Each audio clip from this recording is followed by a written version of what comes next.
Now you know how in wrestling that Roman Reigns guy he's chosen by the company to be the next baby face, the next popular guy that is going to be your hero, and the crowd is not accepting him.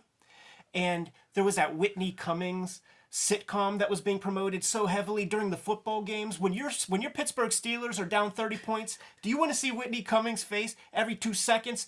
She's one of my favorite comedians, but I hated her for that show because she was there. And that is Zen, the Intergalactic Ninja, to me, because I was very young when I first got acquainted with this character. I was straight up in grade school, fifth grade or less, and I'm like, this is corny. But then there's toys, then there's Archie comics, then there's NES video games, and this little bit here inspired me to like, let me just dig in a little bit and see who these scumbags are who invented this thing, because when I was 7, I could tell that they were just trying to pimp me out and take money out of my little kid pocket, man. So in 1989, found this article from LA Times. So that should tell you a lot about what you need to know, because there are always scumbags coming into comics who are looking to make a dollar and make a strike, and they invent their thing, and then they leave comics a husk and they go off and live in their mansion, man. So this guy, Steve Stern, runs an ad agency, right?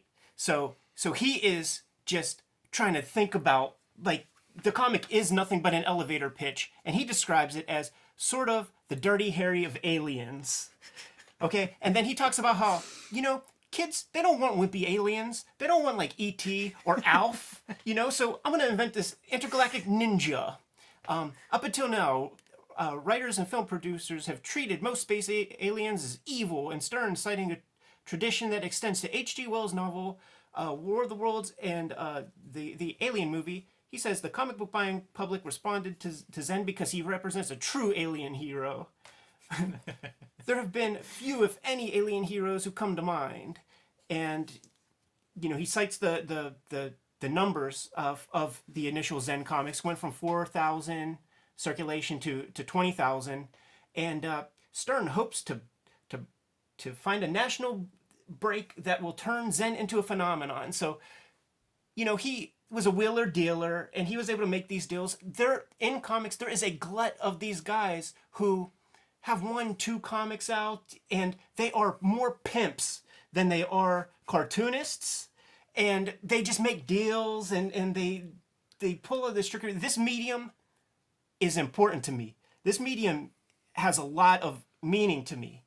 And when douchebags come in and just try to pillage my medium, my language, I can't stand for it. Like I want to tear their heads off. And if you notice in this piece, Steve Stern's name is mentioned, but not, let's see, what's the guy's name? Dan Choate? Dan Choate, who was the original artist, who probably designed the character. And, they probably worked out, now hopefully they worked out an equitable deal. But it's this guy's name who's all over it, and not the guy who did all the heavy lifting. Steve Stern, or whatever his name is, he writes, Jim and Nancy walk through the Sistine Chapel and look at the beautiful art.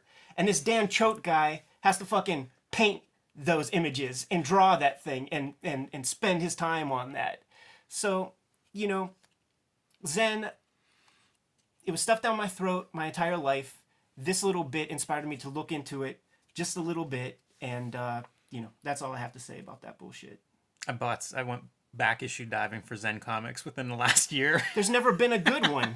There were a couple drawn by a guy that went on to be a graffiti artist, and the name is slipping my mind, but I'll throw up a couple examples. And I also have that the Archie comics version. Yeah. I collect ninja comics. Intergalactic Ninja. What can I say? I wasn't buying it, man. I wasn't buying MC Hammer, I wasn't buying Vanilla Ice, and I wasn't buying Zen the Intergalactic Ninja, man. All right, I had integrity. All right, moving on. God damn, I worked up a sweat.